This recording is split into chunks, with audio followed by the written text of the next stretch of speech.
Welcome, everyone. I'm a new face at Bonadio, but not a new face to the world of fraud. I've been practicing since about 2009, and I merged my practice to Bonadio in March. So it's been about 8 months. Loving working with Paul and Charlie and everybody over here. If you tuned in with us last year, you heard from Tim Ball. Tim is our resident fraud expert. He has moved on to be the head of our entire consulting department, where fraud and forensics falls under. And so I'm trying to step into his shoes and do all the fraud work that he used to. If you tuned in last year, much of his presentation was sharing results from the 2022 report to the nations published by the Association of Certified Fraud Examiners. That report is released every 2 years, so I've got nothing new to share on that front this year, but certainly in 2024, we will talk more about that. So I thought I'd give you some of the quick stats as a review and for new people from that report, but then really dive into all of the risks that exist in organizations that you can do some work to clean up. Some key findings from that report, the biggest fraud losses were posted in the real estate industry. So if you are someone in the real estate industry, take a look at this. It was followed, of course, by the wholesale trade. Interestingly enough, service industries, if you are a service provider, you didn't even make the map of the top 5, which is surprising because a lot of the times the fraud that we see are in smaller service providers. Organizations with the fewest employees had the highest median losses. Of course, the smaller the company, the bigger the fraud. And why do you think that is? Of course, little to no segregation of duties in a small company. You have the same people, doing activities that should normally be separated, right? You've got limited oversight. You all know it. I'm sure you see it in some of your small and medium-sized businesses. While more instances of fraud are committed by lower level employees, it's actually the higher level employees that cause bigger losses, right? They have greater access to assets. Remember that for a little quiz that we will do later. Anti-fraud controls, if you have them in place, mean lower losses and faster detection. I know you don't want to spend time or money on this. I actually wrote an article about some of the fraud controls and a couple case studies recently, so you can check out our website and look for that. The article is called The Cost of Controls. It really is pay now or pay later. Invest in your controls now, or the lapse in them are going to cause you significant losses later. Most organizations, after experiencing fraud, are quick to invest in controls so it doesn't happen again. Sometimes those controls are as simple as more oversight or as detailed as installing new data analytics systems so that they can issue more reports and get flagged when things look a little funky. Interestingly enough, nearly 20% of businesses who have been defrauded before just carry on as normal and set themselves up for failure again. I won't spend any more time on this page, but I do want to point out something that we'll dive into later. 85% of perpetrators displayed behavioral red flags. So when the employers went back and they looked at the factors of the individual who took the money, that the behavioral red flags, they could have seen it with the proper knowledge. So I will share that with you later. The way an individual acts day to day can itself be indicative of fraud.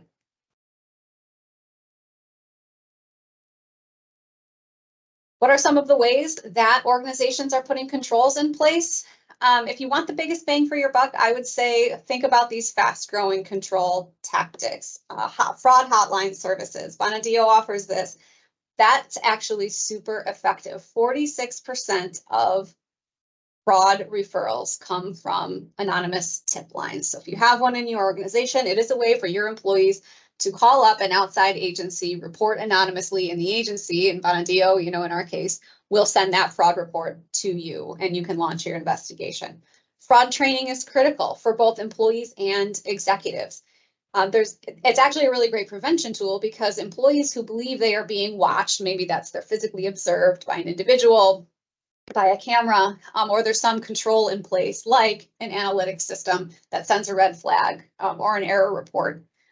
Employees who believe they are being watched are less likely to commit fraud. So even if the control isn't in place, right, but you have the employee has the perception that they are being watched or it is in place, is a fraud deterrent itself. So train your employees that you are watching and that you'll take action against them if they commit fraud, and your fraud risk will come way down. An anti-fraud policy, that is a written document you can maintain. A zero tolerance policy basically says to employees in no uncertain terms that if you are caught perpetrating fraud, You will be prosecuted. We will bring a civil suit, and you will be fired. Zero tolerance. Formal fraud risk assessments, these are really critical. We do a lot of these in-house, but you don't have to wait for auditors to do them yourself. You can take initiative and do some of these, and I'll share tips on small checks you can make in your organization later in this presentation. I recommend this to a lot of nonprofits and nonprofit boards. Certainly all of us either have a board or participate in a nonprofit board in the community. I know in my boards that I've been on, it is rare that a board actually sits down and talks about fraud risk or performs a fraud risk assessment. I see that we have a question about definition of fraud. That is, we'll talk about fraud coming up. So just think about that with your boards conducting a fraud risk assessment. We can certainly help you navigate that.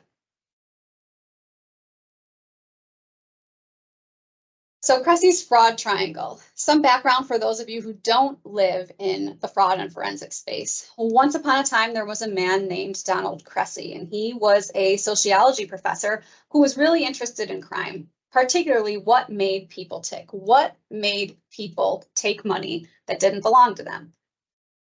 So while he wrote a number of books, the most interesting book that he wrote, at least that pertains to our area of work, is called Other People's Money. And that was the result of hundreds of interviews that he did with individuals convicted of embezzlement or stealing from their employer. Based on the results of those interviews, he developed this theory called the fraud triangle. For fraud to occur, 3 things need to be present. 1, opportunity. Someone is in a position of trust where oversight might not exist. Pressure. That person is feeling financial pressure from what Donald called a non-shareable personal problem, something that they'd rather not let anybody know about or get help about. And finally, rationalization. They can somehow justify the taking. If all 3 of these factors are present, the table is set for fraud to occur. Setting the table for fraud starts with opportunity. So how are your controls or lack of controls creating the opportunity for your people to commit fraud? Loose hiring practices. Talent is top of mind for everyone. And in a race to fill jobs, maybe you're skipping reference checks. Maybe you're not keeping your job descriptions up to date. All of those things create a fraud risk. Outdated or poorly enforced policies. Some of those policies could be clean desk. How many of you have a written clean desk policy in your organization? If your employees are leaving sensitive information on their desks, when a cleaning crew comes in at the end of the day, they may take financial information, they may take personally identifiable information, trade secrets, anything that could be lying around. So a written clean desk policy and some spot checks could go a long way in deterring fraud. Remote work policies, how many of you have them? Maybe some of you have them that dictate how long people can work from home or how many days a week, but do they go so far as to dictate what people can bring home, what people can store at home, and who can have access to that information? Mandatory vacation. Not forcing employees to take time off creates risk on 2 fronts. Of course, if you don't force someone to take vacation and people don't, it may create some ill will or resentment toward the organization. The employee never gets a day off. We'll talk about that resentment and ill will and how that's a fraud risk later on. But even more, it allows someone to continue perpetrating a fraud and covering their tracks. So mandating vacation increases the opportunity for fraud to be detected if it is occurring. There's opportunity when little or no oversight exists in key positions. This is basically blind trust, right? Someone in your finance and accounting department. These are people with access to cash, checks, bank accounts, financial records, and financial information. People in the receiving department, right? They have access to inventory. And people at point of sale, if you're in a retail environment, they've got access to cash, they've got access to credit card numbers. If there's no oversight in those key positions, you're at risk of fraud. A lack of cybersecurity training and testing, this is really important. That's going to increase your risk of fraud. Earlier this year, Harvard Business Review actually reported that in 2022, the global average of a data breach was 4.35 million. That's global. Here in the US, it was twice that at 9.44. So expenses in a data breach include things like lost revenues, of course, for business downtime, remediation, legal fees, audit fees. It's a huge expense. So cybersecurity protection and training is huge, and Charlie will talk about that later. Of course, as many of us know, Lack of segregation of duties around critical functions like your revenue, your payroll, your disbursements. When you have the same person acting in the roles of authorization, right, authorizing a purchase, custody of the asset or checks or something that makes that purchase, and ultimately record keeping, say the reconciliation of accounts, you are at increased risk of fraud, right? Because that individual can sign the check, issue the check, and record it inappropriately on your books such that it doesn't get detected. So I know that segregation of duties is something that's really hard in small organizations, but it definitely can be done. So if you're not checking these things periodically in your organization, it is like leaving your front door ajar, ready for the nearest opportunist. We spend a lot of time here in our internal audit and our fraud and forensic department in the world of internal controls. We evaluate them, we suggest best practices, and in a lot of cases help clean up messes when those controls don't exist, right? And a fraud occurs. So to protect your organization, consider spending maybe the next 5 weeks tackling one thing in your organization. The first, of course, being segregation of duties. Is the same person who authorizes a purchase the same person who keeps the checks, signs them, and issues them? Break up those responsibilities for better protection. Weak management oversight. It happens quite a bit in nonprofit with a board that might trust their CEO or their executive director with very few checks and balances. Maybe that's an opportunity for your treasurer or members of your finance committee to step in and assess whether they need to be a little more involved because your organization is so small and thinly resourced. Of course, you want to take a look at vacation time and bonuses for that CEO or executive director and how they get awarded. We've seen a couple different frauds come through where the executive director has granted themselves a bonus. The board never knew, they never reported it, and it wasn't like an employee was going to call that in, when they were reporting payroll because of that power differential. So thinking about that is a way to lower your risk of fraud. No job descriptions, I mentioned this earlier, or even poorly written runs are risky. If you're asking people to do a job that they perceive to be below them or that they perceive to be outside of their poorly constructed job duties, you have a recipe for resentment.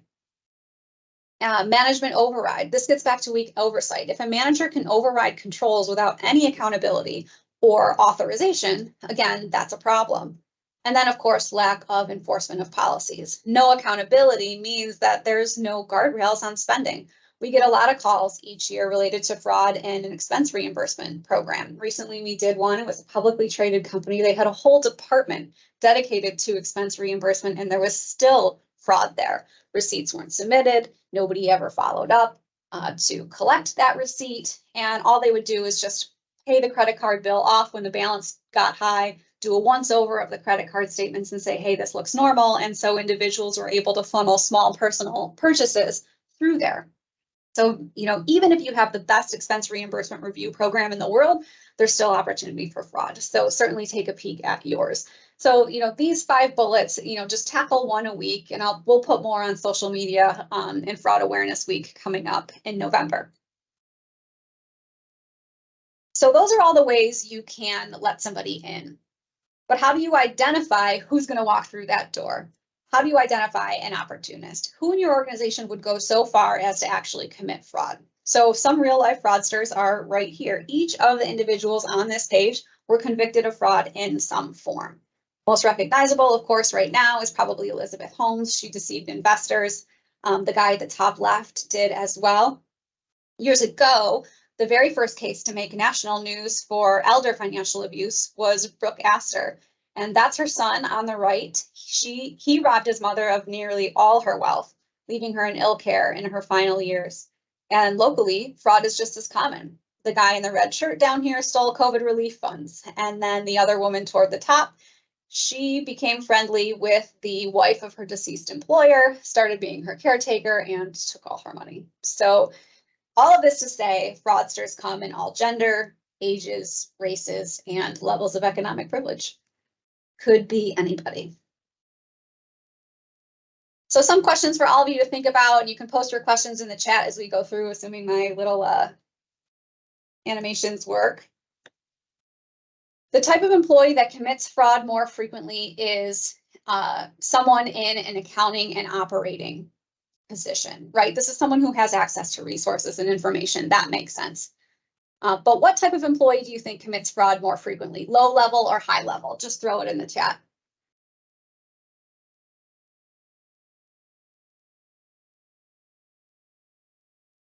No takers. Low level, okay. Got one. High level, okay. It's a lower level employee commits more fraud. But as we talked about earlier, it is the higher level employee, right, who steals more money. So speaking in binary terms, which gender do you think steals more often, male or female? Speaking only in binary terms, obviously. Men, male. Oh, one for the females, okay.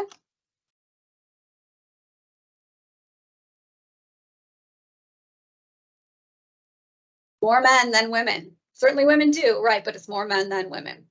What do you think the average age of a fraudster is? That's a big range, right? 35, 50, 55. 36 to 40 is the average range. Of course, people commit fraud outside these ranges, but that's the most common based on this 2022 Global Fraud Report. Are they college educated or no?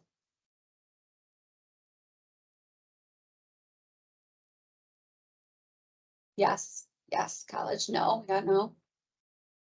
They are. Typically, if you wind up in an accounting or a higher level operations position, you probably have a degree behind you, not always. How about, do they act alone or do they act with others?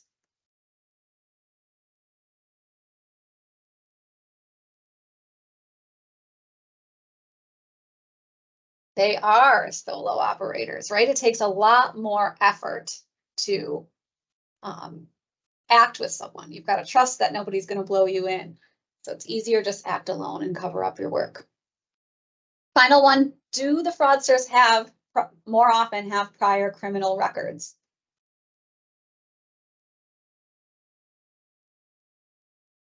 No. You are so right. They have clean criminal records, and that's because even if they have committed before, it's just that prior employers didn't report it. And why wouldn't a prior employer not press charges? I can say that in our experience, whenever we're investigating fraud, maybe it's like a nonprofit, a government agency, it's a religious organization, leadership there elects not to press charges because of fear of publicity, right? They don't want their donors or their funders or their taxpayers to know that because of loose controls, they allowed this to happen. It erodes trust. Donors wouldn't trust them with their money anymore. So the best thing to do in their mind is to just terminate the employee, not make a report, and that employee just goes and finds a job somewhere else with their clean criminal record. So for those of you, when fraud does occur, if it does, terminate the individual and file charges. Help it not happen to some other organization.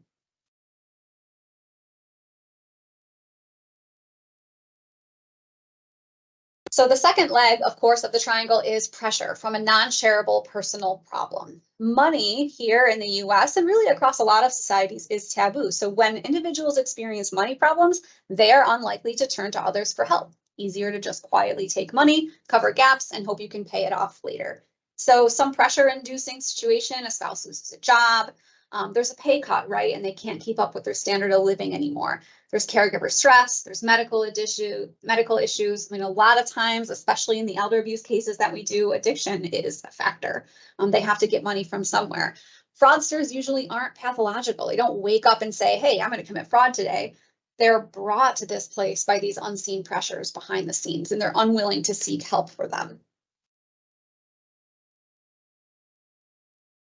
So the good news is you can spot these people in your organization, and your managers, your HR teams, the people in your organization that are working in and around other people, if appropriately trained, can help be your eyes and ears. Some of the things for them and for you to watch out for include, health problems and new expenses in an individual's life, a life event that's financially devastating, like a divorce, The support of an ex-spouse and children can put tension on there. Now, again, it doesn't mean that every single person with these things going on in their life is going to commit fraud. It just means they might be under pressure too. And if all of the other factors are in place, it's something you should watch out for.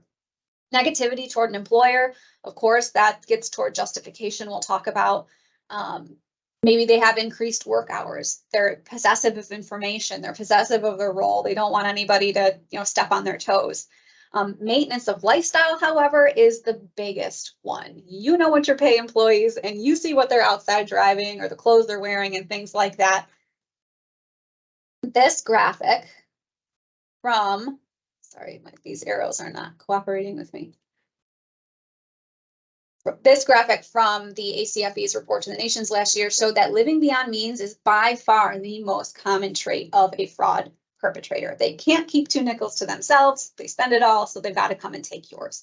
So key takeaways: mind the store, mind your people, because predictors of fraud are hiding in plain sight. So at this point, time in the casino, yeah, absolutely. You left the door ajar. These are the people that are going to walk in.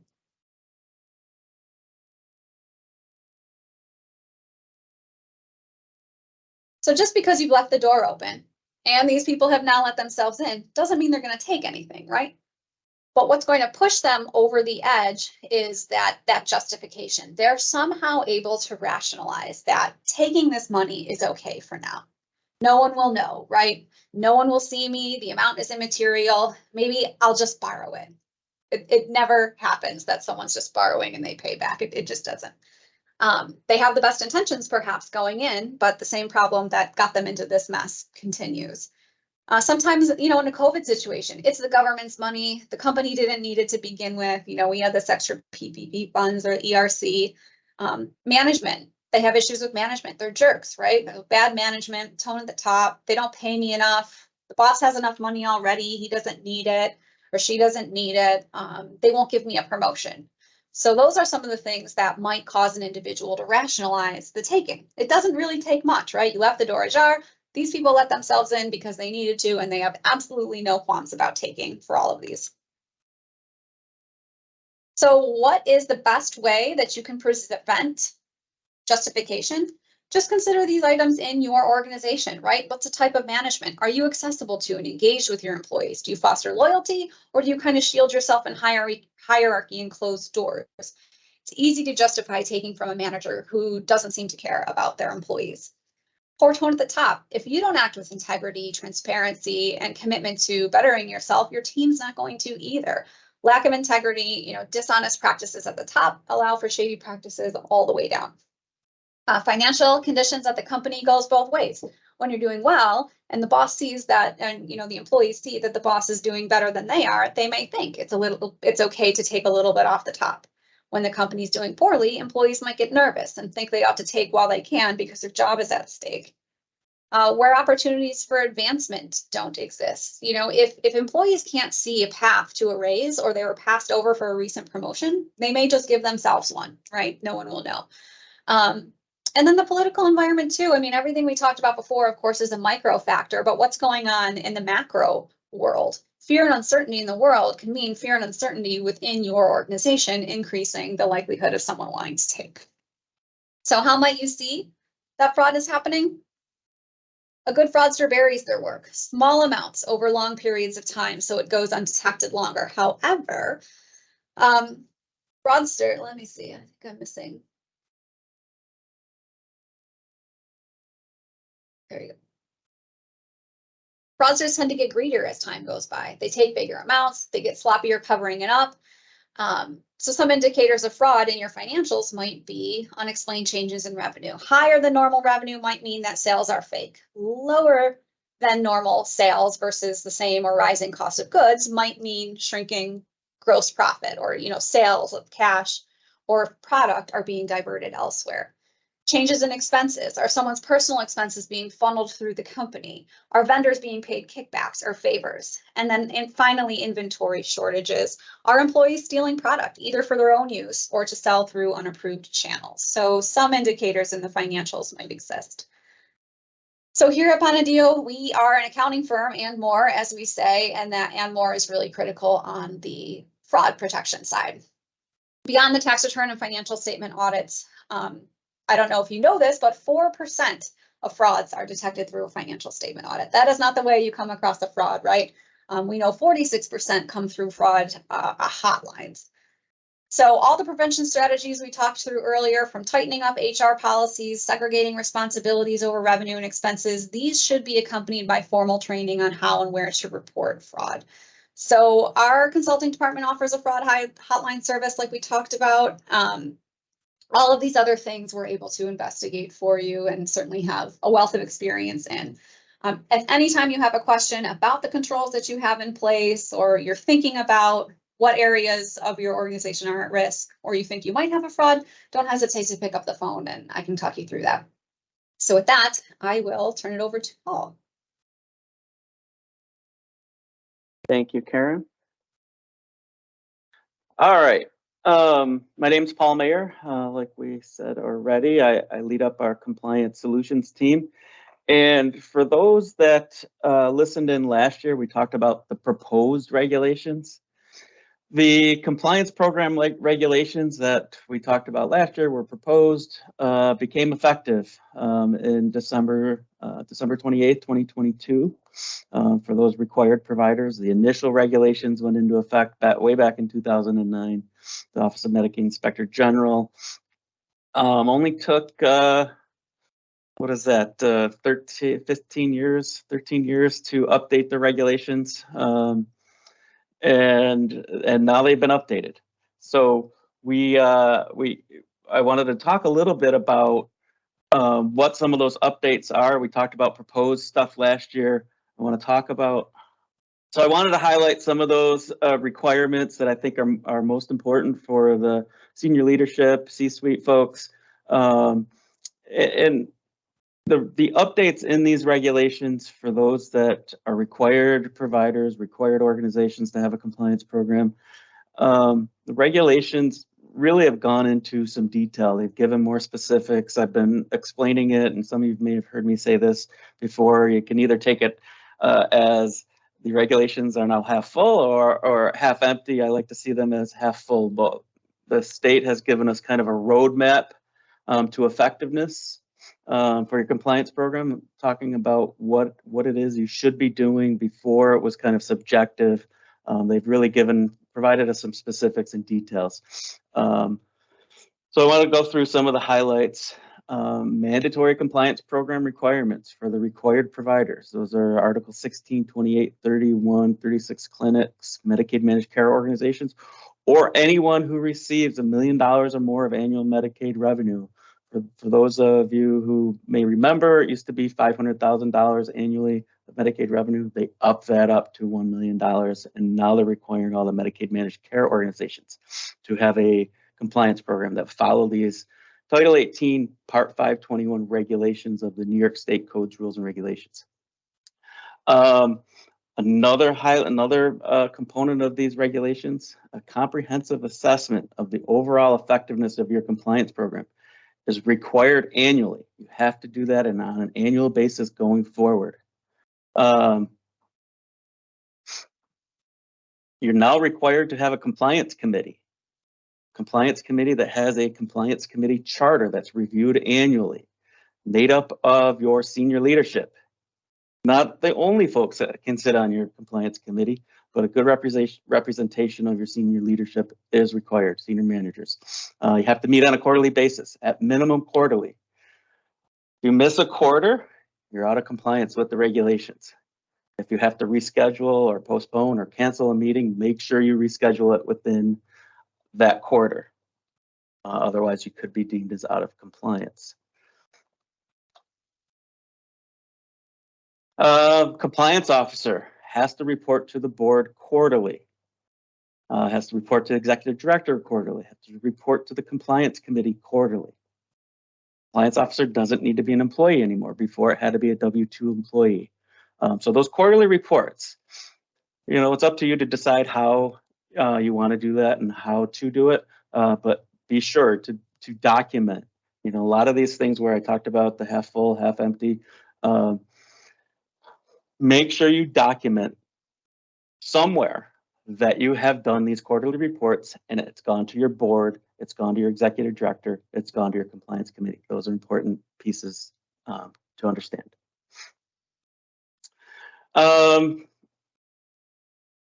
The effectiveness piece, when you have to do your annual compliance program effectiveness review. It's important to note for all of you senior leaders, there are fines and penalties now for not having an effective compliance program. Those fines up to $10,000 a month, or $10,000 a month for up to 12 months. First offense, second offense going forward. Excuse me, $5,000 a month for the first offense, $10,000 a month up to 12 months for the second offense. So there's some teeth behind not having an effective compliance program. Your compliance policies and procedures have to be reviewed annually. This is a requirement. Before it was recommended, now it's required. It's right in the regulations. You have to document after your review, was there any changes? Are your employees following those compliance policies and procedures? And this is the effectiveness piece again, are those compliance policies and procedures in your code of conduct effective? How do you know that piece of information? What is it that you have defined as effective? How do you define effectiveness for your organization? What data are you gathering to make that determination that you have an effective compliance program? How do you prove it? And how are you demonstrating that your compliance program is effective? An annual work plan is now required for your compliance program. Again, this is required. The state has given us a roadmap to get to that effectiveness. An annual training plan is required. An annual audit plan is required. So you got 3 plans: annual work plan, training plan, audit plan. These are required components of your compliance program. Exclusion screening has to be completed promptly upon hire and every 30 days thereafter. These are some of the highlights, some of the high level important pieces that you as senior administrators, senior level staff need to know, because these are some of those low hanging fruits that are easy to audit. Did you do them or not? But some of this is communication with the senior leadership. The senior leadership really needs to know what's going on in the organization, what is going on within your compliance program, and do you have an effective compliance program? It's fair game for any auditor to come in and talk to the senior leadership, talk to your board members about the compliance program. What do you need? What do you know about your compliance program? And then a formal self-disclosure protocol, very comprehensive in the regulations now. You have to follow it for any identified overpayments. Now, this has been a contention for a lot of providers. Some providers say we're not doing it. It's right in the law. It's right in the regulations. You have to formally submit a self-disclosure for any identified overpayments.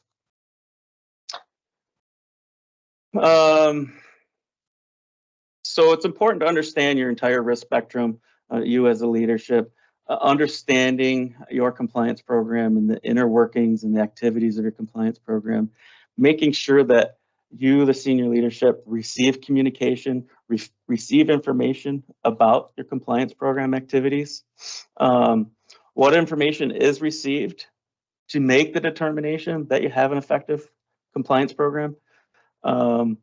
How is that information reported to you, the C-suite or your senior leadership or your board? What data do you get? Is it understandable? Does it make sense? What data are you, the senior leadership, requesting to see? Ultimately, the decision to make or to make the determination that you have an effective compliance program, which is required, comes down to that information. Comes down to your senior leadership making those decisions in conjunction with their compliance officer and your compliance committee. So having appropriate data, realistic data, data that's available, data that you're processing and trending, and looking at your risk, looking at findings, and making the determination of what you do with that information. It's all critical in making that final decision. Government oversight entities, whether it's the New York State OMIG or at the federal level, your oversight agencies, they're all looking for more and more involvement of the leadership and oversight, that oversight capacity to make an effective compliance program. They want to see information is being communicated. They want to know that you are actively involved. There's your senior leadership, your board within the compliance program. So that's all I have. It's just a quick high level overview of what's important for you to know within your compliance program. If this is new to you and you are a required provider for compliance programs, I urge you to go talk to your compliance folks, your compliance committee, your compliance officer, to get a more comprehensive understanding of your compliance program. This is just a quick high level overview of those important changes within the regulations. There's a lot more there.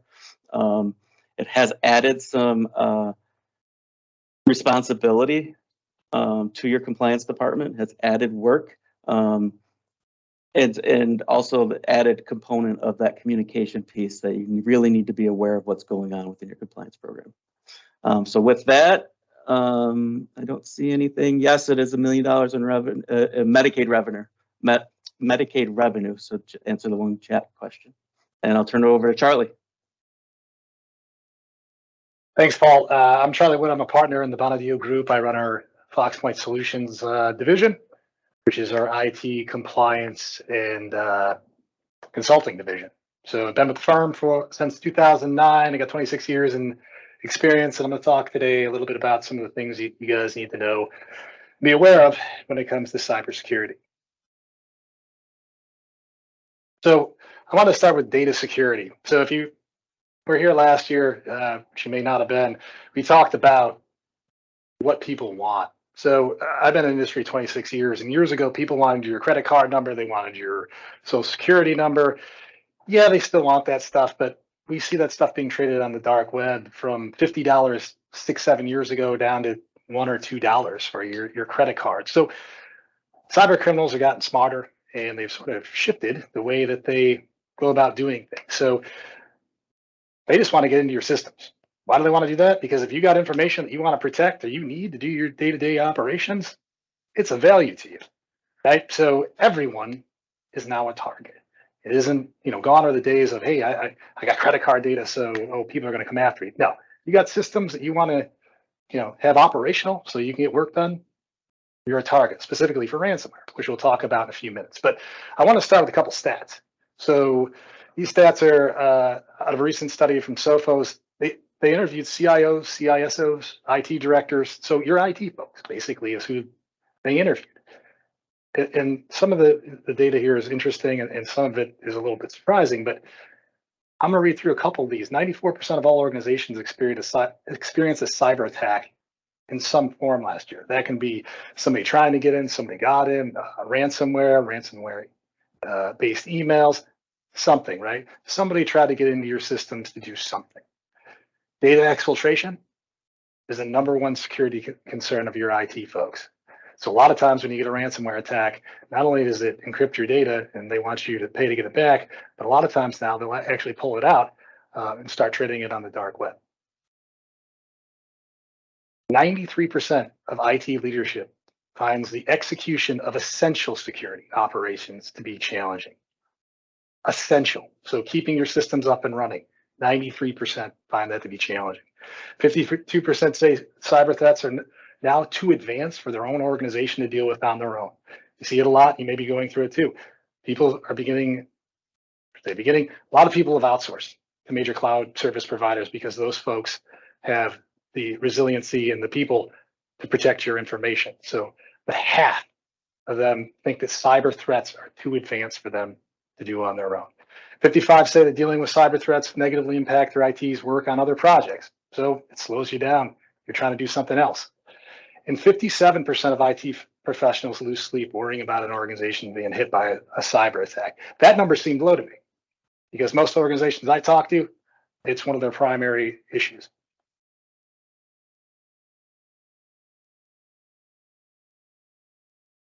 So key things for you guys to be aware of.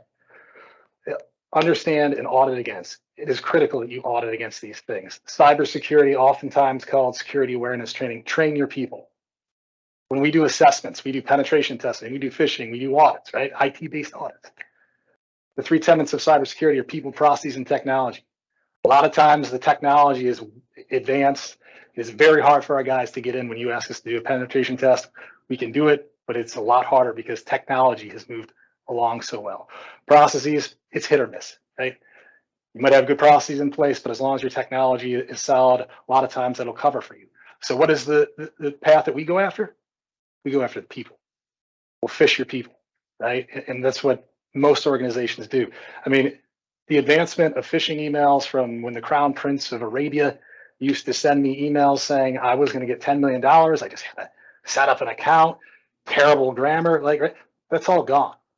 Artificial intelligence is making phishing scams a lot harder to understand or try to figure out. Gone are the days of saying, hey, bad grammar. That's my giveaway, right?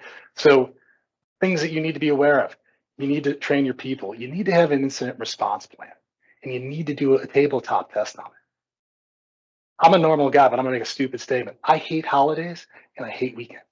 And I really hate holidays on the weekend because that's when I get to meet new people. Because that's generally when I get a call from somebody going, hey, I've been hit with a ransomware attack. Happened the last holiday. I wasn't even home. I got a call.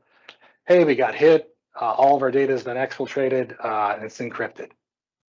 So get an incident response plan in place, perform tabletop testing to make sure that when the house is on fire, you know where the fire extinguishers are, right?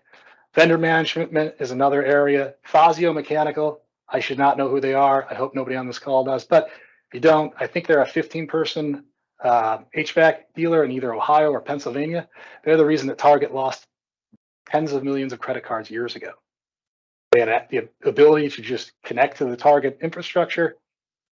They sent a phishing email to somebody there, got their credentials, connected to Target, got in, escalated their privileges, and started siphoning off credit card data.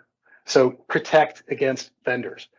Your vendors have access, know what access they have, shut it down when they don't need it. Internal and remote access controls. Karen talked about it before. We see it all the time. If you're worried about fraud, one of the things you should never do is mirror an employee when giving them access to your systems. We see that as one of our biggest issues, especially when it comes to segregation of duties. So you got somebody starting with the firm, they're an AP clerk, oh, just set them up like John, right? Or whoever it is, right? And they set that person up with access, but guess what? The access they're mirroring, well, that person has inappropriate access because somebody went on vacation. So they had to give that person excessive access in order to cover for them. And now it's pushed down the line to the new person now having inappropriate access. So getting it back to audit and test against that, look at your user setup process and go in at least annually and dive into who has access to what and perform a comprehensive review of that. Remote access, multi-factor authentication. Right? Every organization in 2023 should have multi-factor authentication. What is multi-factor authentication? It's not ID and password. That's one form, right? It's ID, password, and then something you have or something you are. It could be your phone getting a code to it. It could be a biometric something, right? But you should have multi-factor authentication for all access to your network. And then the last thing is cyber liability insurance, and they kind of play hand in hand. We actually read a lot of cyber liability coverage documents for our customers. Most of them now require you to have multi-factor authentication. One thing I will tell the C-suite, don't ever, under any circumstances, make a leap when you're filling out your cyber liability form. And by leap, I mean, if they ask, hey, you take credit cards, and you say, yes. Are you PCI compliant? I think we are, yes. If you're not PCI compliant, you suffer some type of breach, they'll come in there and go, show me your PCI attestation doc. That's the credit card scan. Yeah, I don't have it. Well, you're not compliant. So you lose out on your cyber liability insurance. By the way, most of you, if you've looked at your cyber liability coverage over the last couple of years, we've had customers going up 20, 30, 40 to 50% increase in their cyber liability insurance. So it's expensive. You should have it. And you want it to protect you, make sure you're filling out that form and not stretching the truth at all. I mentioned before, what's your biggest risk? It's people. Users are attacked the most often and are responsible for 88% of the cyber breaches, data losses, or compromise. So I mentioned before, we do a lot of phishing attacks. So we went back post-COVID and we went back to throwing out a USB port, a USB drive. People ask us, can you come in and see if you can get into our building? If you get into our building, can you see if you can plug into like open ports? You can put a USB down and see if somebody will plug it in and click on it, right? We do that all the time. I'll give you one quick example. We did that in an organization. It's been around for 40-ish years. They never had any type of phishing test performed, and they never had any security or cyber awareness training for any of their folks. So we went to the organization, we dropped a couple of thumb drives in the lobby and in the back room. We labeled them payroll, which is about the oldest trick in the book, right? And if you plug the thumb drive in, it looks like a spreadsheet that says payroll, but it never opens. All it does is capture the name of the device as well as the click and the time of the click. So we drop this, we piggyback in a couple places. We're meeting with the CIO. He goes, where did you drop the 2 thumb drives? Well, one we put in the accounting area and one we put in the lobby. And he goes, oh, secretary, she's been here for 40 years. She'll bring that thing right up. Okay. So as we're sitting there going through how we got in, talking to him about some of the issues with his physical security, up came the receptionist, right on time. She goes, I found this in the lobby and I wanted to turn it over to you because it says payroll and confidential. So, wow, that's great. She starts to leave the room. Oh, you didn't plug this in, right? Nope, didn't plug it in. Why is that big? Because if it had ransomware on it, right, it could be spreading throughout. So I plug it in, I open it up. She had the device for 61 minutes. The reason I know that, she clicked on that spreadsheet 63 times in 61 minutes. So it doesn't matter how long you've been there. Karen mentioned it before. It's people want to be nosy and do things they shouldn't do. They're going to do it. But a 40-year employee just want to see what the payroll was for other people. Could have been a major issue. Ineffective user access controls also add major risk. So I don't know if anybody here is on 23andMe, but I got the notification a couple weeks ago that they'd suffered a breach. The way they suffered the breach, they did credential stuffing.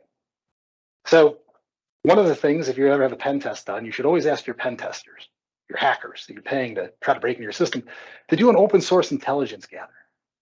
That's basically going out to the dark web and seeing if your credentials have been stolen. So we do that for every pen test. The reason we do that, why would we try to beat up the keyboard and try to access your system if we can just go out and get your ID and password off the dark web, assuming you don't have multi-factor? So credential stuffing. A lot of times people use the same password at work or in different accounts. So if your Yahoo account had been hacked or your Google account, whatever, right? Most people use the same password. So bad guys get those passwords and then they start using that email address with that password. Next thing you know, they're on your 23andMe account and they're in, right? And then from there, they start moving around laterally and one thing that leads to another and you've got a security incident or a security breach. So always make sure your passwords change. And just as a personal note, try not to have the same password for all your accounts. Poor termination controls are another one we see all the time. Somebody leaves the firm. A lot of times people leave an account open because it's like, oh, well, hey, Sally had access to this, that, and the other thing. I may have to access that. So we'll leave her account open, but we took her computer away and we changed her password, but her account's still active, right? You got to get rid of that stuff. Not controlling bring your own device, BYOD. Don't let people connect to your network with their own devices. They may not have virus protection. They may have ransomware already on it. There's a myriad of issues you can have. Not knowing what third-party staff have access to. We see this all the time too. I mentioned Fazio Mechanical, right? People gain access. They're in there for a while. Maybe you don't have a good, third-party termination process, and those accounts stay active. It's another vector for a bad guy to try to get in. Cybersecurity training. You have to do it annually. Here at the firm, we do at least twice a year. We do simulated tests on a quarterly basis, and we report those stats up to the partners in our management committee. It's imperative that you continue to learn what the bad guys are up to, right? So at least perform some sort of cybersecurity training on an annual basis. and have it updated. KnowBe4 is a good solution to use. It's relatively inexpensive. You can get a bunch of licenses. They have up-to-date content, but you got to make sure your staff are taking that at least on an annual basis. The limiting risk, I kind of talked about these on the last slide. Know where your data is and where it's stored. We see this all the time. Like, hey, they got in, but hey, our data is only over here. It's not, right? Somebody saves something to their desktop, right? Or somebody has saved it to their desktop, but that's also saved someplace else, right? Or somebody goes on vacation and sends a critical file or something to the person that's doing their job while they're gone. All of a sudden, your scope and where your sensitive information is here, and it just blows up. And when bad guys get in, it typically takes over 180 days for an organization to detect that those guys are in your systems. So multiple months in there, tooling around, looking at your data, finding your information. And then that's why generally they release the ransomware on a weekend or a holiday. So know where your data is, make sure it's limited, and make sure it's protected. Implement automated solutions to detect potential cyber attacks. This is generally at a high level. It's at your network level, slowing things down. And also there's some software you can buy in there, but I'm not going to dive too far into that. Perform penetration testing, including phishing, at least annually, right? So pay somebody to come in, simulate a bad guy, try to get into your systems, and once they get in, see what they can get to, and most importantly, clean it up. Right? The worst thing you can do is have a penetration or phishing attack. You fail it and you don't do anything to clean it up. It's really bad to not do that stuff. But again, you should be having it done on at least an annual basis. Educate and test your staff regularly. Like I said, we do it quarterly, at least here. Perform regular incident response training exercises. Again, a tabletop exercise with your C-suite, your IT folks, just to go through key roles and scenarios, right? So, hey, a scenario is it's Christmas Day and we got hit with ransomware. What do we do? At least know that you got to contact the authorities, contact your insurance company, contact your IT department, try to shut it down and stop the spread of it as quickly as possible. Things like that. They seem like they're common sense, but a lot of times people don't function all that well. Again, when the house is on fire. And then get cyber liability insurance. It's your best protection, as you saw on the first slide.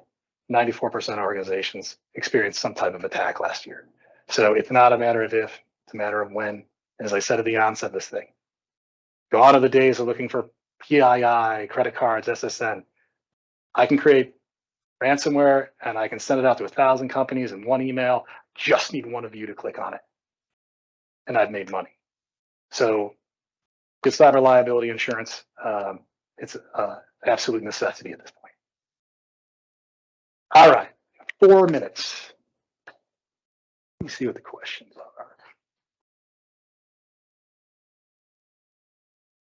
So what do you mean by tabletop testing? It's getting the C-suite, your IT folks together, sitting down, going over a couple of scenarios, who's responsible for what, documenting it, and documenting a path forward in specific scenarios. You're not going to get every scenario, but try to get 3 or 4 critical scenarios and then rotate them on an annual basis.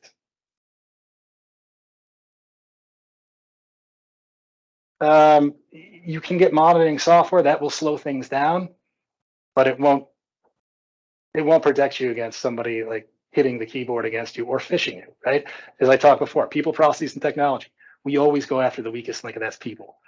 We did a social engineering phishing test last week. We got 25 people to click on a malicious email that we sent. And all it said is, hey, you took a KnowBe4 training. We created a fictitious site that looked like it was your training site. Hey, log in here to get your CPEs, right? 25 people clicked on that link. 17 people gave us their credentials. So performing the phish in a real pen test as opposed to just having a software solution in place is critical. Because again, if we get people to give us the information, we can circumvent your technical stuff. A pen test 3 times a year? No, pen test annually would be ideal. Yeah, absolutely. A pen test the day after the monitoring software is critical. That's why it's one of the components on there. So it's absolutely critical to have the monitoring software, but it's also critical to actually go through and have the pen test done manually. I love KnowBe4 too. We found that KnowBe4, a lot of people have it. And so we've been able to still set up sites that look like, I don't know, bonaview.knowbe4.com, something to that effect. We can buy the URL, we can set up a quick page, have people put their credentials in. So it's the little tricks we use in order to see if people will give us their credentials. But I like KnowBe4 too, and it's a good software solution, again, because people are your weakest link and it's fairly inexpensive. All right, we got 1 minute. I think that's everything. Molly, you got anything else? All good on my end.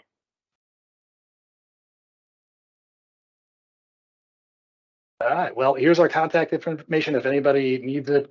As Karen said, please feel free to reach out if you got any questions. I'd be more than happy to give you 5 minutes of time, 10 minutes of time if you need it. You got specific questions on something, give me a call, drop me an email. I'm sure Paul and Karen echo the same sentiment. So appreciate everybody's time and thanks for joining us today. Thanks, everyone. Thanks, bye-bye.